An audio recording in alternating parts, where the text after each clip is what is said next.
34 घंटे तक अपने मोबाइल के सामने बने रहे, वीडियो कॉल्स पर बने रहे। उन्होंने 1,65,000 इन लोगों के खाते में जमा कर दिए। नमस्कार दोस्तों, सबसे पहले ये रिकॉर्डिंग को सुनिए। आपका क्रेडिट कार्ड धोखाधड़ी गतिविधि में शामिल है। आपके नाम के सभी बैंक खाते अगले 2 घंटों में ब्लॉक कर दिए जाएंगे। अधिक जानकारी के लिए कृपया 9 दबाएं।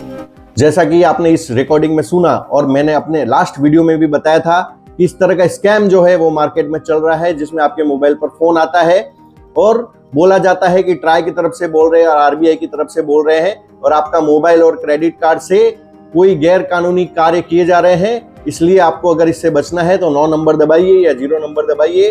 तो दोस्तों, ये एक बहुत बड़े स्कैम की शुरुआत है जिसका नाम है डिजिटल अरेस्ट। तो डिजिटल अरेस्ट का पहला स्टेप यह है कि इस तरह के कॉल्स के द्वारा आपको डराया जाता है और उसके बाद में डिजिटल अरेस्ट की शुरुआत की जाती है।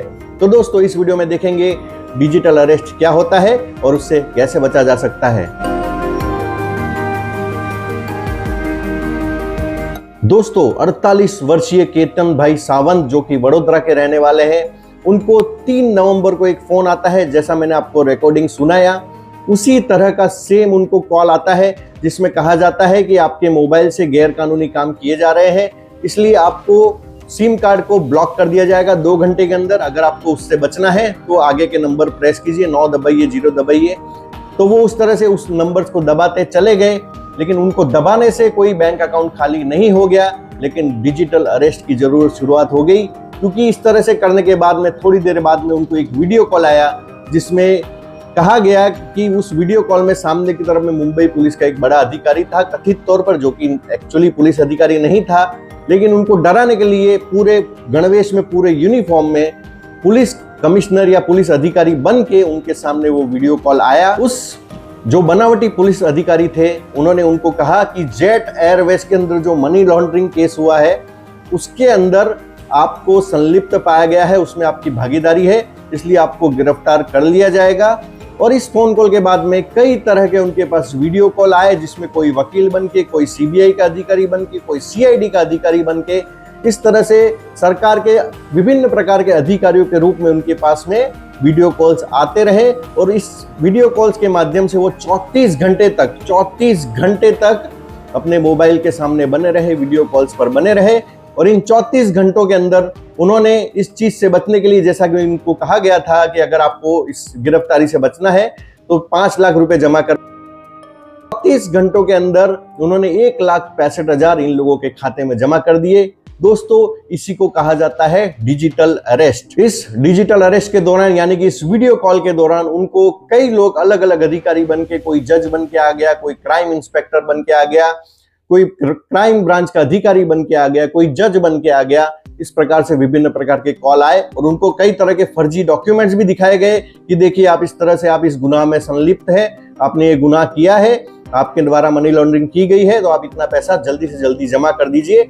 और वो पूरी तरह से घबरा गए और 34 घंटे तक इस ट्रॉमा में से गुजरते रहे। 34 घंटे तक उन्होंने किसी से बात भी नहीं करी, अपने घर वालों से भी बात नहीं करी, और आखिरकार उन्होंने 1,65,000 रुपए उनके खाते में जमा कर दिए। उसके बाद में उनकी शिकायत को दर्ज किया गया, साइबर क्राइम अधिकारी ने उनसे संपर्क किया और उसके बाद में उनको समझ में आया कि मेरे साथ तो ये फ्रॉड हुआ है, और अभी इसकी एक आधिकारिक शिकायत दर्ज कर दी गई है और कार्रवाई चल रही है।